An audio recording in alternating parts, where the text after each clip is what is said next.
एक तरफ प्रशांत किशोर के द्वारा लगाए गए गंभीर आरोप और दूसरी तरफ सम्राट चौधरी के द्वारा दिया गया चुनावी हल्फनामा, इन दोनों की चर्चा आज होगी और हम बताएंगे कि प्रशांत किशोर ने जो जो आरोप लगाए थे उस पर सम्राट चौधरी ने अपने एफिडेविट में क्या क्या बताया है और वो सम्राट चौधरी जो हर चीज का जवाब एफिडेविट की तरफ से दे रहे थे, उनके एफिडेविट में प्रशांत किशोर के आरोपों का कितना जवाब है। हम आपको यह भी बताएंगे कि अब प्रशांत किशोर सम्राट चौधरी के खिलाफ क्या एक्शन लेने वाले हैं, लेकिन उससे पहले आप मेरा परिचय जान लीजिए। नमस्कार, मेरा नाम वेद प्रकाश है। आप जनता जंक्शन देखना शुरू कर चुके हैं और कैमरे के पीछे हैं पप्पू सिंह। और अब आइए सम्राट चौधरी पर। सम्राट चौधरी ने कल तारापुर विधानसभा से अपना नामांकन किया और अपना नामांकन सम्राट चौधरी ने भारतीय जनता पार्टी के सिंबल पर किया। उन्होंने 4 सेट में अपना नामांकन तारापुर से किया। उनके साथ उनके पिताजी शकुनी चौधरी भी मौजूद थे। और जब सम्राट चौधरी अपना नामांकन करा करके बाहर निकले तो फिर लोगों के बीच में इस बात की चर्चा शुरू हुई कि आखिर सम्राट चौधरी के हाफिडेविट में लिखा क्या है। लोगों ने सम्राट चौधरी का हाफिडेविट यानी कि एफिडेविट खोल करके ढूंढना शुरू किया कि सम्राट चौधरी ने क्या क्या ब्यौरा दिया है। हमको भी ये कौतूहल हुआ कि हम भी चेक करें कि आखिर सम्राट चौधरी ने अपने चुनावी हल्फनामे में क्या क्या जानकारी दी है।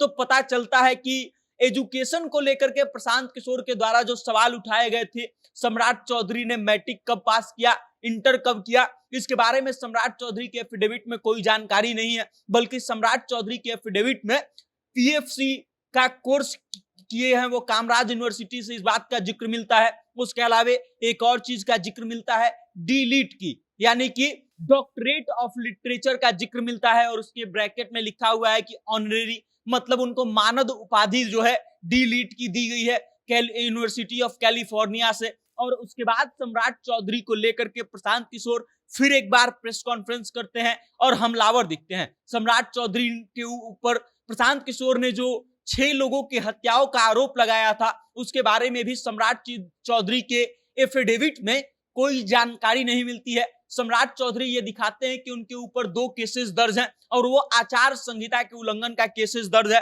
अब सम्राट चौधरी के एफिडेविट को लेकर के प्रशांत किशोर भी मुखर रूप से हमलावर हो गए हैं। वो कह रहे हैं कि जो सम्राट चौधरी एफिडेविट का हवाला देते थे कोई भी प्रश्न करने पर कि एफिडेविट में है, एफिडेविट में है, वो सम्राट चौधरी ने ये एफिडेविट में कहीं बताया नहीं है कि उन्होंने 10वीं की परीक्षा और 12वीं की परीक्षा कब की है। उसके बाद सम्राट चौधरी पर प्रशांत किशोर इस बात का भी आरोप लगाते हैं कि जिस कामराज यूनिवर्सिटी से पीएफसी का कोर्स सम्राट चौधरी ने किया है, वो कामराज यूनिवर्सिटी पीएफसी का कोर्स सिर्फ उन्हीं लोगों को करवाती है जिनको तमिल भाषा आता है। सम्राट चौधरी पर प्रशांत किशोर ने सवाल उठाए कि क्या सम्राट चौधरी को तमिल भाषा आती है, फिर और अगर नहीं आती है तो फिर सम्राट चौधरी ने कामराज यूनिवर्सिटी से पीएफसी का कोर्स कर कैसे लिया।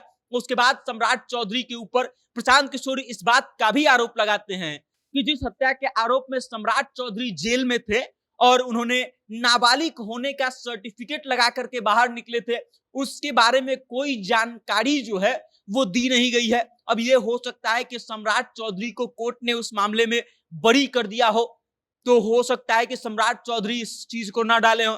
लेकिन प्रशांत किशोर ये सवाल उठा रहे हैं कि आखिर इसके बारे में कुछ भी जानकारी सम्राट चौधरी ने क्यों नहीं दिया है। सम्राट चौधरी के चुनावी हल्फनामे को कोर्ट में चैलेंज करने तक की बात प्रशांत किशोर कर रहे हैं और कह रहे हैं कि जो नेता बिहार में एफिडेविट चिल्लाता था, उसके एफिडेविट में बहुत सारी जानकारियां छुपाई गई हैं और चुनाव आयोग के साथ धोखाधड़ी करने का आरोप जो है उन पर लगाया गया है प्रशांत किशोर के द्वारा। अब देखना ये दिलचस्प होगा कि सम्राट चौधरी इसका क्या जवाब देते हैं और देखना ये भी दिलचस्प होगा कि प्रशांत किशोर या उनकी पार्टी के नेता अगर सम्राट चौधरी के चुनावी हल्फनामे को लेकर के कोर्ट का रुख करते हैं तो उस पर कोर्ट का नतीजा क्या आता है, कोर्ट क्या डिसीजन लेता है। बाकी आप इस वीडियो को लेकर के क्या सोचते हैं, अपनी राय कमेंट करके हम तक भेज दीजिएगा और देखते रहिएगा जनता जंक्शन। बहुत बहुत धन्यवाद।